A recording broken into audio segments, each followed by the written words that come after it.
Kawan-kawan media sekalian, terima kasih atas kehadirannya. Bismillahirrahmanirrahim. Assalamualaikum warahmatullahi wabarakatuh. Selamat pagi, salam sejahtera bagi kita semuanya. Selamat merayakan Natal dan Tahun Baru bagi kawan-kawan yang merayakannya. Kami dari tim hukum nasional Amin ingin menyampaikan catatan akhir tahun kami tentang banyaknya pelanggaran-pelanggaran Pilpres selama tahun 2023 yang telah berlangsung.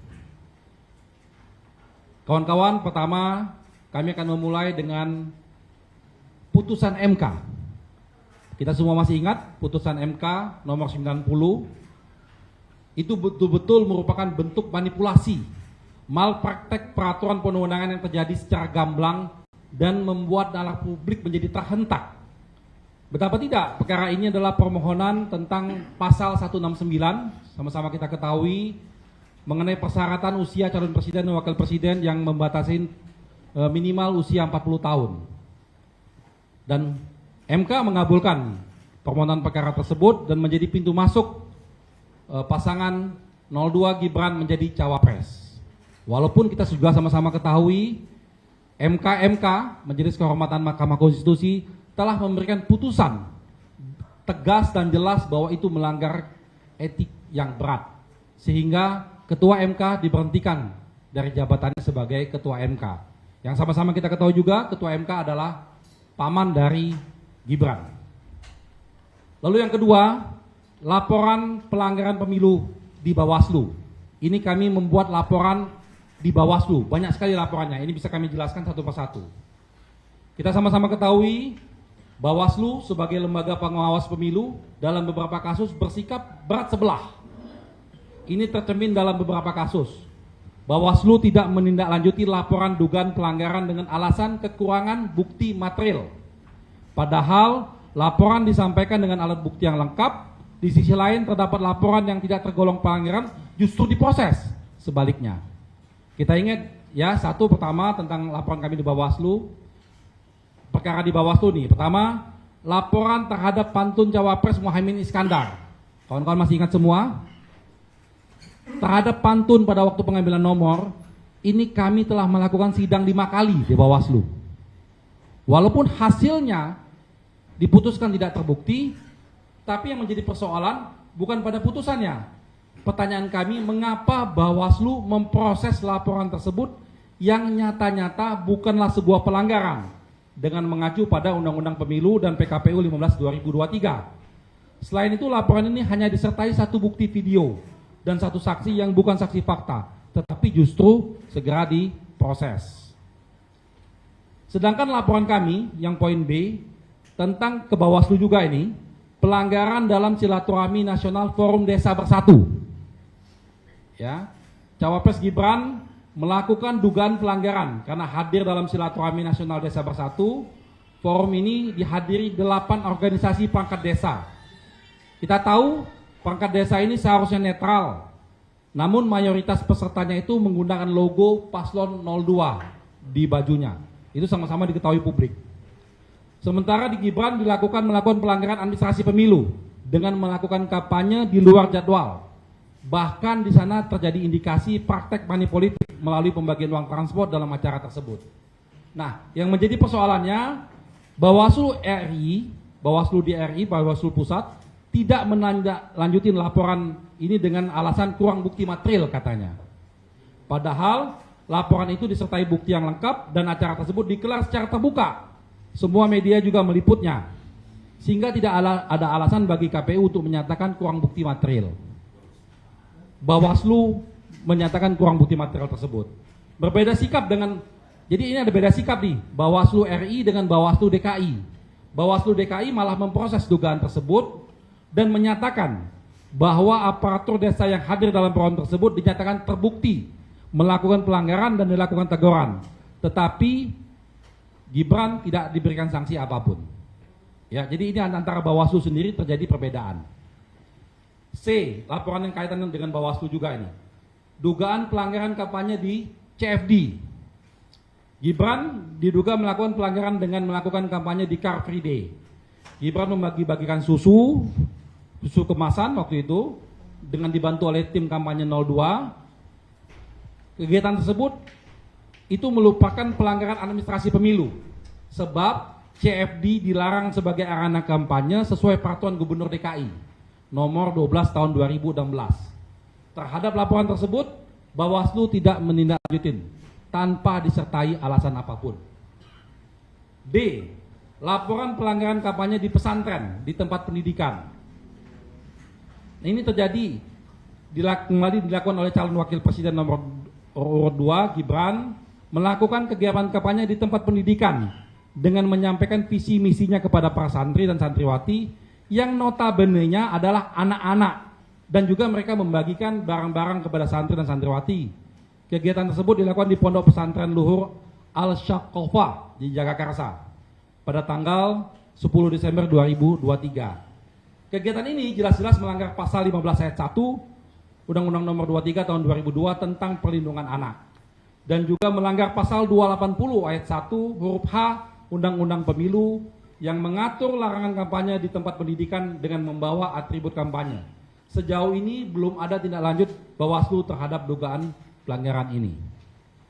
A, B, C, D, dan ini E-nya. Laporan dugaan pelanggaran kampanye oleh Zulkifli Hasan di Forum Asosiasi Pedagang Pasar Seluruh Indonesia pada tanggal 19 Desember 2023. Zulkifli Hasan datang dengan kapasitas sebagai Menteri Perdagangan, terang-terangan mendukung Prabowo Gibran dalam sambutannya. Sambutan Zulhas bahkan diduga menistakan agama dengan menyatakan sebagai berikut, nanti kami jelaskan. Terhadap pelanggaran ini, Bawaslu belum mengambil tindakan apapun. F. Ini kita sama-sama sudah ketahui, adalah viral seorang santri meminjamkan 100 mobil ke tim Amin lalu dilaporkan ke Bawaslu. Sampai sekarang juga kita belum jelas perkembangannya bagaimana. G. Kaitan dengan Panitia Pemilihan Luar Negeri atau PPLN Taiwan yang sudah melakukan pemungutan suara sebelum jadwal resmi sesuai ketentuan perundang-undangan. PPLN berdalih kalau tidak segera menggelar pemilihan, pengiriman suara-suara tidak dapat dilakukan sebab ada perayaan Tahun Baru Cina di sana. Ketua KPU menyatakan bahwa kejadian ini bentuk ketidakcermatan PPLN Taipei dan tidak menghitung semua surat-suara yang telah dicoblos. Kejadian ini adalah bentuk ketidakprofesionalan KPU, karena itu Bawaslu harusnya memproses kejadian ini. Sebab negara juga dirugikan secara material dengan tidak sahnya semua surat suara akibat pencoblosan sebelum waktunya. Itu kaitannya yang laporan kami ke Bawaslu. Yang laporan ke Barreskrim, ini poin nomor 3. Pertama, laporan tentang dugaan penistaan agama yang dilakukan oleh Zulkifli Hasan. Pada acara tersebut tadi sudah disampaikan di awal, Zulkifli Hasan menistakan agama dengan menyatakan bahwa banyak orang dalam jemaah maghrib tidak mau mengucapkan amin setelah Al-Fatihah dibacakan sebagai kecintaannya pada Prabowo. Zulhas juga menambahkan pada tayat akhir banyak yang mengacungkan 2 jari, bahkan 1 jari itu bukan 1 jari yang sesuai ketentuan syariat. Sikapnya Zulhas tersebut diduga melanggar ketentuan pidana, yaitu pasal 156A KUHP yang mengatur penodaan agama in case tata cara sholat sesuai rukun Islam, rukun sholat dan sunnah sholat. B. Pasal 28 ayat 2 Undang-Undang ITE yang mengatur larangan untuk menyebarkan rasa permusuhan dan kebencian berdasarkan sara. Ini kami sudah laporan ke Barreskrim Polri dan meminta untuk segera dilakukan penyelidikan dan penyidikan terhadap kasus tersebut. Mengingat Majelis Ulama telah menyatakan ucapan Zulhas tersebut patut diduga merupakan tindak pidana penistaan agama. Tapi sampai saat ini laporan itu belum ada tindak lanjutnya. Ada juga pendampingan terhadap kasusnya Yusuf Belegor di Polres Depok. Ini sudah agak lama, mungkin kawan-kawan masih ingat. Dia adalah ketua relawannya Bro Anies yang dilaporkan ke Polres Depok setelah usai menulis opini. Nah, permasalahannya sampai saat ini dia sudah diminta klarifikasi, tapi status hukumnya belum dijelaskan apakah dia salah atau tidak. Masih diambang-ambangkan kasusnya. Itu yang kaitan dengan Barreskrim. Lalu yang keempat, laporan kami ke KPU. Nah, ini penting ya kawan-kawan. Kami beberapa kali menyampaikan pengaduan ke KPU, namun beberapa pengaduan tersebut tidak mendapatkan tanggapan secara resmi. Pertama, laporan pengaduan debat pertama, yaitu debat pertama itu porsi tempat duduk yang tidak sesuai dengan kesepakatan. Bagaimana paslon nomor 2 lebih banyak porsi tempat duduknya, dan itu kami sudah komplain, tapi tidak mendapatkan tanggapan. Lalu kami juga melakukan pelaporan sebelum terjadi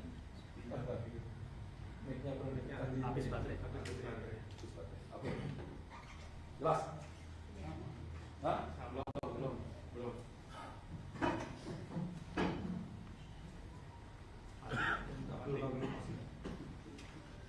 Tim operatornya mungkin panitia? Era mana ya? Bisa saya lanjutkan? Suaranya cukup keras ya? Oke. Kami melaporkan pengaduan teknis debat sebelum debat cawapres yang kedua, debat kedua. Dalam surat tersebut kami minta untuk supaya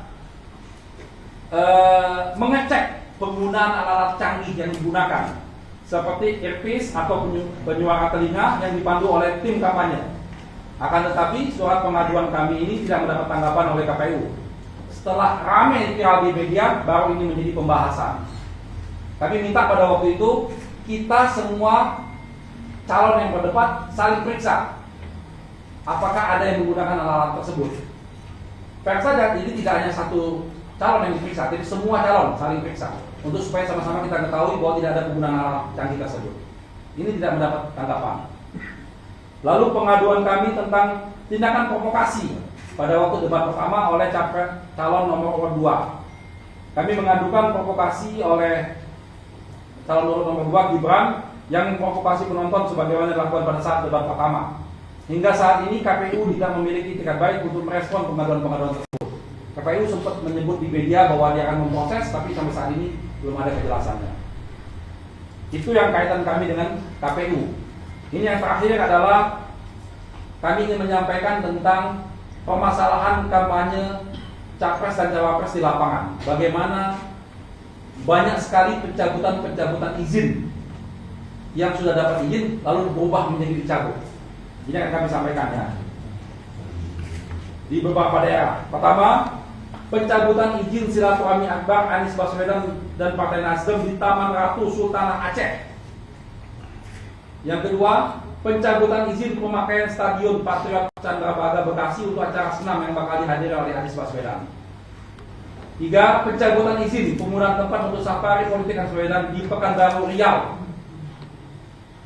4. Ada upaya pencabutan izin kegiatan Anies Baswedan di Ciamis, Tasikmalaya, tetapi Pemda Ciamis tidak menggubris dan acara tetap berjalan karena sempat tarik-menarik di sana. 5. Pencabutan izin penggunaan gedung Indonesia menggugat di Bandung hanya beberapa jam sebelum acara digelar. Izinnya sudah ada, semua sudah siap, tiba-tiba ketika mau digelar berubah, ditutup gedungnya. Lalu pencabutan izin acara Desak Anies di arena terbuka Taman Budaya Provinsi NTB yang acara akhirnya dipindahkan ke Amanah Food Court. Ini Bang Hamdan waktu itu hadir ya di sana ya. Itu daftarnya yang kaitan dengan kampanye-kampanye di daerah. Kawan-kawan sekalian, ini menunjukkan bahwa Pilpres 2024 ini dibayangi banyak persoalan yang menjadi pertaruhan bagi integritas pemilu dan legitimasi pemimpin yang dilahirkan. Karena itu, catatan kami ini THN harus menjadi bahan evaluasi bagi penyelenggara pemilu. Pemerintah dan aparat penegak hukum yang dalam beberapa kasus menunjukkan sikap ketidaknetralan dan tidak profesional. Semua pihak mesti memposisikan pemilu 2024 sebagai pijakan untuk membuat perubahan di tengah menurunnya indeks demokrasi dan indeks negara hukum. Jadi sudah disampaikan oleh Kapten, bagaimana indeks persepsi korupsi kita mengalami penurunan 4 poin terburuk sepanjang reformasi. Karena itu demi integritas Pilpres ini, kami menuntut pertama, meminta kepada penyelenggara pemilu yaitu KPU, Bawaslu dan DKPP untuk melaksanakan tugas secara netral, imparsial dan profesional demi terwujudnya pemilu yang berintegritas. Kedua, meminta kepada DPR RI untuk memperkuat peran pengawasan terhadap penyelenggara pemilu agar dapat lebih bekerja secara profesional. Ketiga, menuntut kepada aparatur negara dan penegak hukum untuk menjaga netralitasnya dalam penyelenggaraan pemilu serta meningkatkan praktek-praktek politik intimidatif dan tidak etis. Keempat, mengajak seluruh masyarakat Indonesia untuk bersama-sama mengawal proses pemilu agar berjalan jujur, adil, dan berintegritas. Demikian bisa kami sampaikan. Selanjutnya akan ditambahkan oleh Ketua Dewan Penasihat Bang Hamdan Zulfa. Silakan Bang. Iya.